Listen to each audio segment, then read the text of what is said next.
our featured speaker, Mayor Michlewitz, legislator extraordinaire, who has an agenda that has been handed out that he'll help us. Thank you for coming. Thank you, and thank you all for having me. I apologize for being late. Me and the council were at the library event down in Battery Wharf, the Friends of the North End Library event, and Michelle says hello. She wanted me to make sure I said that. But I appreciate you giving me some time. What I'm doing here is the beginning of my session, the legislative session started in January, and I filed a number of bills, about 20 some odd bills that pertain to a number of different issues around the Commonwealth. I wanted to kind of come here and present some of the couple of bills that I've been working on, and, ones that are particularly of interest or maybe even getting some attention. Patrick from my office passed out a 1 or 2 pager. I hope everyone got it. It has about 8. It has 8 of these bills, on top of ways to get in touch with me, whether through email or through social media. I appreciate if anybody has any questions, concerns, comments.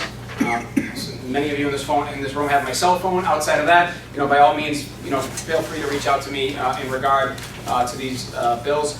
Like I said, the legislative session just started, and we just had committee assignments. I've been honored to be appointed as the chairman of the Financial Services Committee by Speaker DeLeo, which is a very active committee dealing with a lot of insurance issues, whether health, life, auto, homeowners, and also dealing with the regulatory banking issues.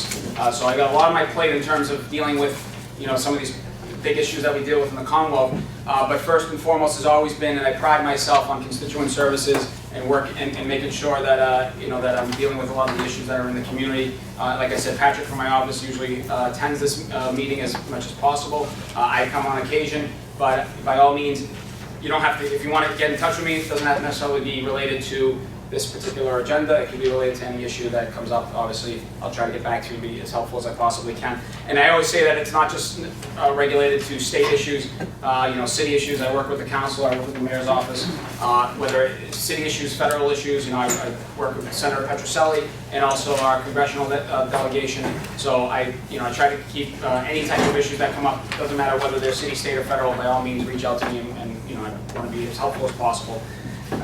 So just wanted to really touch upon the first 2.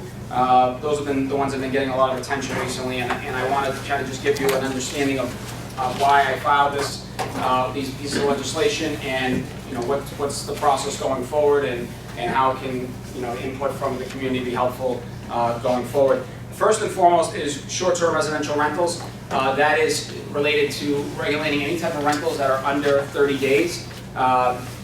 The history of this, or the genesis of where we got, where I came up with trying to file this piece of legislation, I can speak for the councilor.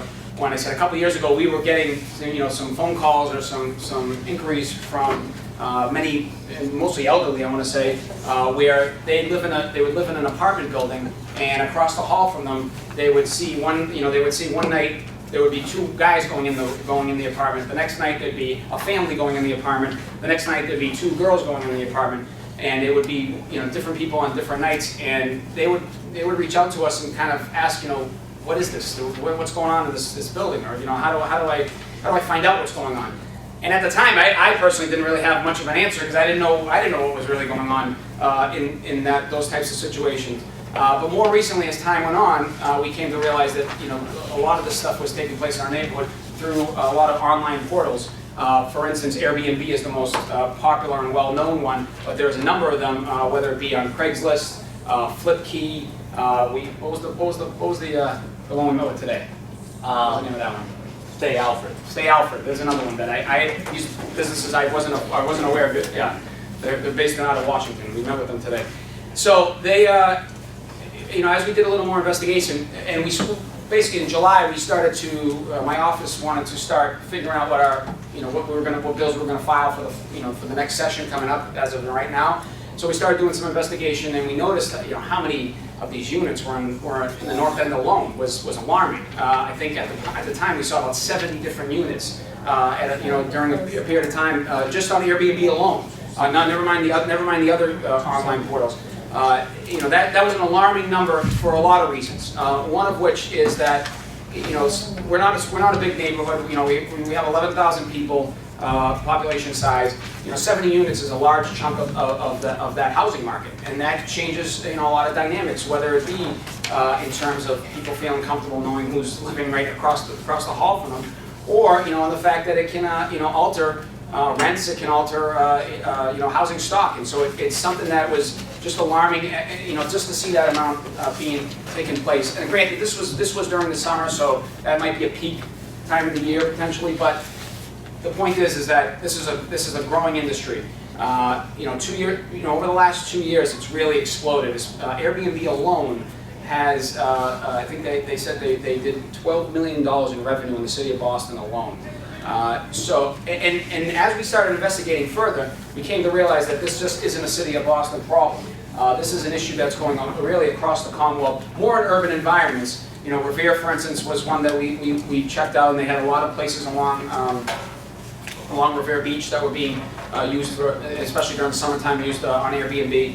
And so we wanted to figure out how can we kind of wrap our hands around this situation before it kind of gets out of control. The city's been working on this as well. Councilor Martina and the Mayor's Office of Neighborhood Services has also been approaching this and trying to figure out this issue because it is a complicated one.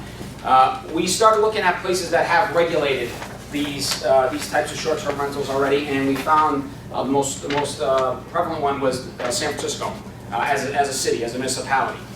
They did theirs just last year, about last year. It just went into implementation February 1st, so they really haven't seen or felt the full effect of what their type of regulation would what impact it would have.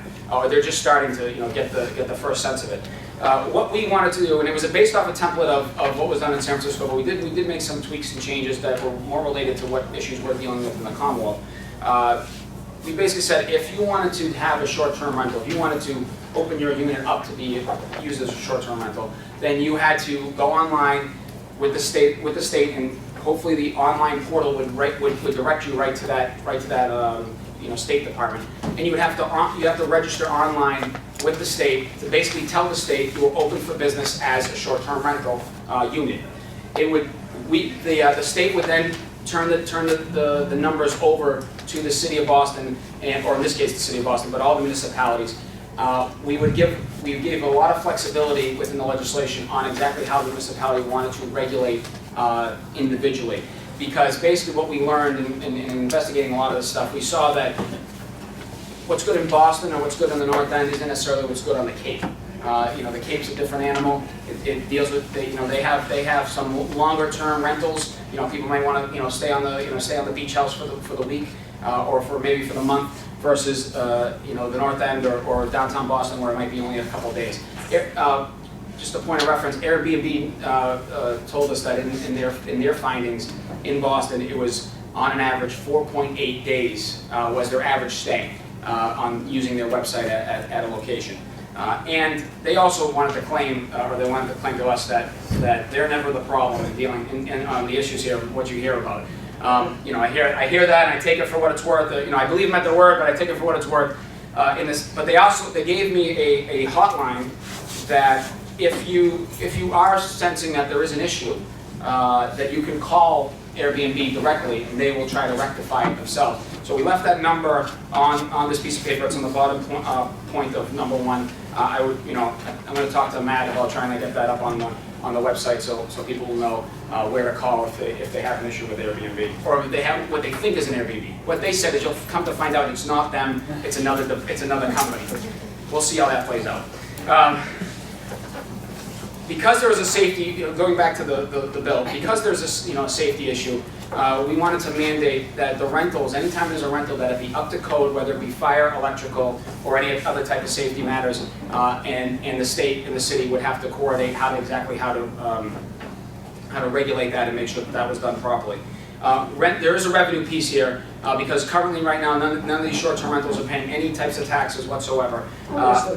No, well, not the online portals, not Airbnb. They're paying property taxes, they're paying income taxes. Property taxes, but when you're operating the business itself of rentals, they're not paying any taxes. Income tax, yes. Well, if you're reporting the income tax, that's legal. You're right, but not everyone's doing that, obviously. Well, you made a statement, which is not fully true. Well, So- the online portals are not paying any rental, any property, excuse me, any revenue tax, excuse me, I meant that. Okay. I appreciate the correction. I appreciate the correction.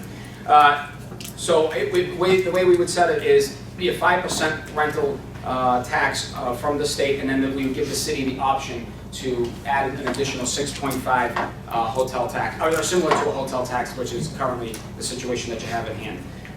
And one couple more points, but one last one on the sheet here is that it would mandate that these rentals have a minimum of a $500,000 liability insurance. This, most likely would be taken care of by the online portal.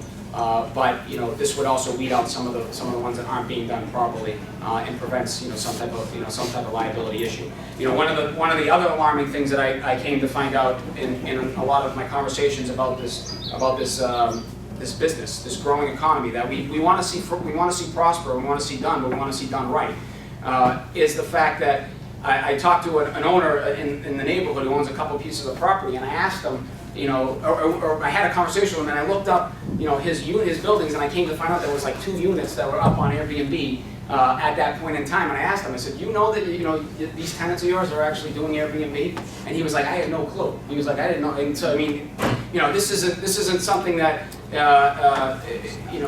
isn't, a lot of property owners have no understanding about exactly what's being done in their buildings as well. So this would also shine a light on that and allow property owners to have an understanding what their tenants are doing in a short-term rental location. Yes, Jason. So the only way I could find out if someone in my condo building is if he is hooked onto these websites. Currently, right now, yes.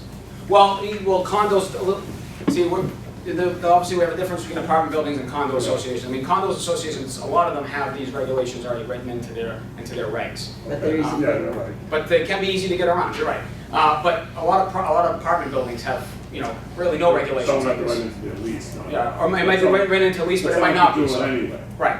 And you know what, the fact is I don't fault any property owners for not really recognizing that, because this wasn't an issue literally 2 years ago. This is something that's just exploded on the scene, and a lot of people haven't figured out exactly how to handle it. And my last point about this, in this legislation, is that this is just a template. This is going to go through a legislative process. It's going to have hearings. I'm here, presenting it to you as part of my legislative agenda. But I am also of the belief and understanding that this isn't. I'm not wed to any direct thing here, except for the fact that I want to try to get these under control in some regard, and make sure that there is a system put in place for this going forward. That this isn't just a Wild West, which is the way it is currently right now. And I think that the council can share those sentiments as well. So I think that's most of the points that I wanted to make about the first piece of legislation. Anybody wanted any questions or comments? David? Yeah, Dave Kudak, Cleveland Place. First, a sidebar editorial comment. There are probably plenty of property owners in this neighborhood that don't know what's going on in their buildings, and that's a separate problem that we have to deal with. On this issue, though, does the legislation require a certain level of implementation and a certain level of enforcement by the community? My concern is that if By the it doesn't, municipality? by the municipality. Okay. Thank you. My concern is that if it doesn't, then the municipality will be getting the tax money, but not spending the tax money in implementing the regulations. So we have some implementation efforts in there, but again, we wanted to give the municipalities flexibility because of the differences of where everyone. I mean, again, Berkshire's isn't the same as Boston. Boston's not the same as the Cape, and so we want to make sure that the municipality has the ability to implement the regulations that they deem necessary and they think is important. But I agree. I mean that it's something that I just know from the actions that the city has taken, and the seriousness that the city has taken this issue. I know that I'm not concerned about the city of Boston in terms of how they implementation taking place. So, Thanks. yes, sir. I gotta say, I'm an Airbnb user. We had a place in Paris that was a block away from the Louvre. We wouldn't have been able to afford that unless we won the lottery. And I think that those places also bring people into the neighborhood that are gonna be on Hanover Street eating. You know, I can understand you want to take, the city wants to get their finger in the pie there, they want to cut, and I don't really have a problem with that. But these things aren't, you know, they're not some, I don't think they're some devil, I really don't. I think that they can be beneficial to the neighborhood also. I don't, You know, you want to try to get a place at Battery Wharf or at the Marriott. Where can you get a place in North End that doesn't cost you $300 a night? well, know, again, so- this the thing I keep calling it, I call it an innovative, a new innovative economy that we want to kind of see continue to grow and develop, but we want to make sure that it's done safe, in a safe manner. Okay, that's right, but I don't done- want it to turn into a witch hunt, because I don't think that this is a bad thing. Well, I don't think this legislation you know, would do that, and I think what it does is that, a lot of these companies aren't, they're trying to weed out a lot of the bad apples themselves, because the bad apples, that's why, for instance, Airbnb gave me the phone number, because they want to prove to me, or whomever in the neighborhood, that it's not Airbnb And users you can that are the rate your problem. user too. You Excuse rate you rate the user Yeah. as well as the user rates the premises. Yeah. So if the guy gets a bad rating, then the next person that comes along isn't gonna rent to them.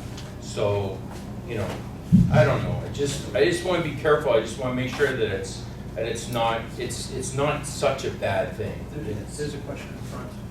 Yes, Yeah, sir. speaking about all of, sorry, James Moore, interloper from the South End. You've been talking about all of this as problems. You're using that term with the problems. You want to make sure there aren't any problems. You haven't mentioned the benefits, and you haven't given any evidence that you've thought about the benefits to the city, bringing tourists who might not come here otherwise, who spend in local areas, they just don't get expensive out meals in $150 a meal restaurants, and I wonder if that's any part of your calculations. Is this part of the hotel lobby? That is the suspicion. Those are No, it's the residents. It's the residents. The genesis of this, no, the genesis of this was the residents of this neighborhood that came to both myself, Councilwoman Martina, and many other people, and many other elected officials.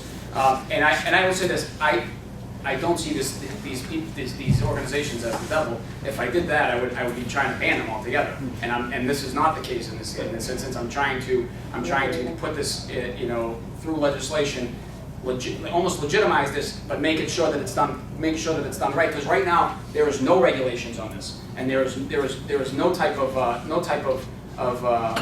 restrictions around this business. And this is not attacking any individual owner or attacking any individual company. This is because again, some of these companies want to see legislation moved in a lot of these places, in a lot of states around the country, because they know that there are some people that are doing the right thing, but they also know that there are some companies that aren't doing the right thing and don't have the same type of personal restriction or personal user accessibility in terms of making sure that things are done right. And Craigslist for one is another one that has, you're just looking that up online and you're able to say that there's no, if I'm living across the hall from someone who's using Craigslist, I don't know who's standing there, and it's not that personally to me is a problem. It's not to say that this economy and this business isn't something that brings some positives to the region. I think it does. It promotes more tourism. It promotes more people being able to stay in certain places. But there's also a restriction or a regulation point that needs to be taken place at some point before we go forward. one comment. If you have a problem with strangers in your building, you should talk to your landlord, or you should talk to your condo association. But what they're doing is not illegal. What if there's a stranger across the street who's causing problems and they're there for 3 days, it's rectified when they leave on their third day, but then there's a new stranger there 4 Well, days actually, later? I don't do I'm actually not in the Airbnb business, I have to say, I'm in the bed and breakfast business. But I'm concerned that your meddling might throw, Because you're on premise. Yes. That's a different scenario than we're talking about. right, and the concerns about strangers, well, yes, the most likely problem from a short-term rental system, people like students. It's not from the elderly people who come on an Airbnb. I'm not disagreeing. I'm not disagreeing. You know, and I've had better officers in my district call me and ask me about when they heard about this legislation. Asked what this is going to affect. And again, I go back to it. This is a template. We're working through this. We don't want to hurt business. We don't want to hurt people like yourself. That's on premise. That you're making. If there's a problem in where you're staying, you know what's going on right away. For a lot of us, it's people that aren't on premise and have no clue that this is going on within their buildings, and I think that's a big problem. People to talk to about it. We've covered item 1 of 8 legislation. I'm only doing so. I'll Okay, but I just want to make sure that we move and give the representative a chance to talk. Okay. Number 2, Boston Olympic Commission.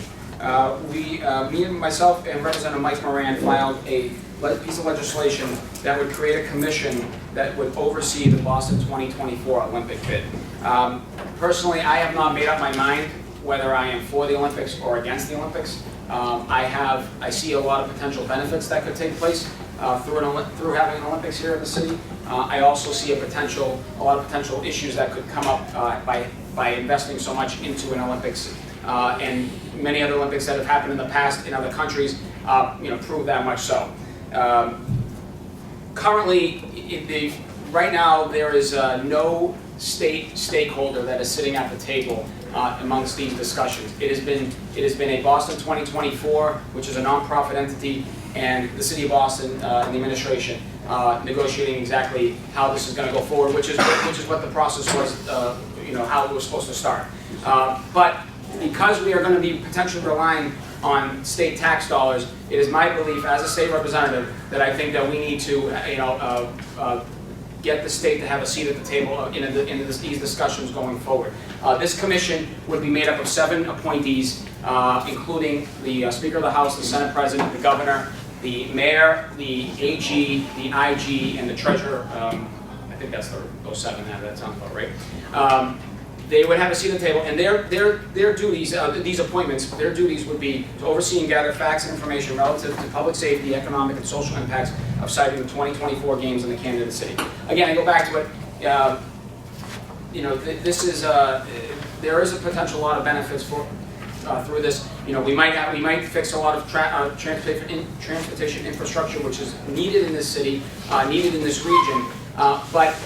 If it's going to get done, there is also a lot of potential long-term overdue, cost overruns that are potentially out there. The Olympics have a strong history of having cost overruns. Unfortunately, in this state, we have a large history of having cost overruns on major projects, and so it is my concern that the city has made it very clear that they are not going to bankrupt themselves. The city of Boston, and I applaud the mayor for saying that. I also hear that a Republican Congress, one of their leading members, made the quote, "It's their bid, let them deal with it." So I do not expect outside of public safety through Homeland Security, the $1 billion that they're talking about. I do not expect any additional funds to come from the federal government. So where does the squeeze come from? The squeeze probably comes from the state, and that is my biggest concern. They have talked within the bid itself. There's been discussions of up to $5 billion in transportation funding to fix a lot of the issues, whether it be building an off-ramp to go right to the Olympic Village, build an off-ramp to go right to the Olympic Stadium over at Newmarket, to fix up JFK UMass Station for the Olympic Village. There's a whole host of things that will add up. And $5 billion to me, from what I saw in the bid, is, I don't want to call it it's an estimate without a lot of potential overhead costs down the road. It is my concern that I don't want to see us, if we do get into an Olympic bid in an Olympic process, I don't want to see us laying out a generational debt down the road to future generations of Commonwealth taxpayers, similar to the debt that the T is seeing right now, the T is seeing right now in some part based off the big dig financing debt that was laid over onto the T as time went on. That is, my biggest concern. The disruption issues, I think there are a lot of potential disruption issues that I know in this neighborhood would cause a lot of angst.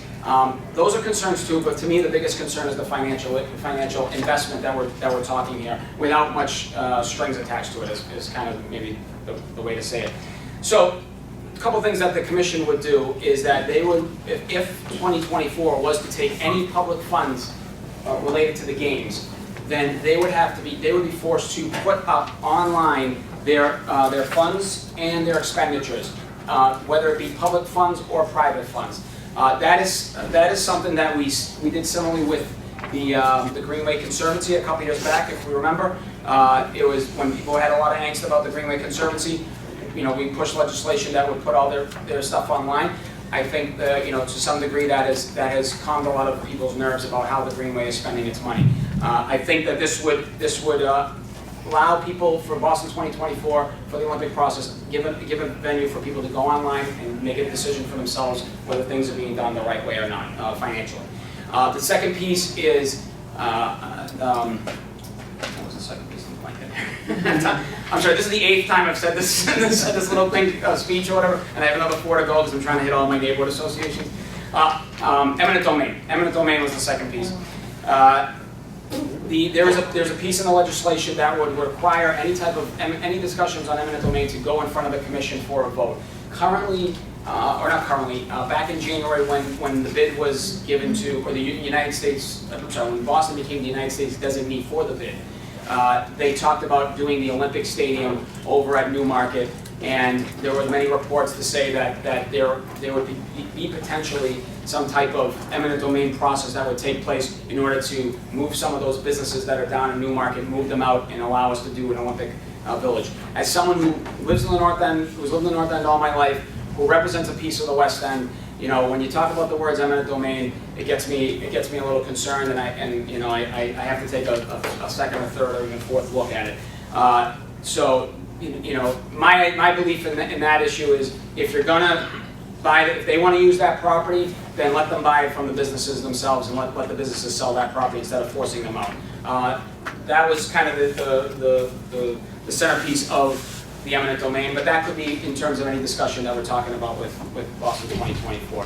I think that's about it. I'm trying to make sure I don't forget anything else. Are there any questions on the Olympic stuff?